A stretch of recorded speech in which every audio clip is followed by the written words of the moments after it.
ኧረ ዘንድሮስ የኔ ነገር ግራ ገባኝ። እንዴት ሁኜም እንደማልፈው መላ ጠፋኝ።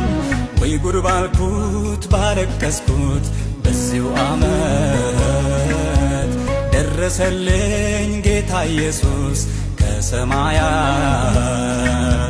ወይ ጉድ ባልኩት ባለቀስኩት በዚሁ ዓመት ደረሰልኝ ጌታ ኢየሱስ ከሰማያት። በኢየሱስ ተደግፌ በእርሱ ተደግፌ እኖራለሁና ሁሌ አርፌ እፎይ ብዬ አርፌ ኑሮዬን ያረገው የተአምር ኢየሱስ ክርስቶስ ስሙ ይክበር። ኑሮዬን ያረገው የተአምር ኢየሱስ ክርስቶስ ስሙ ይክበር። ሃሌሉያ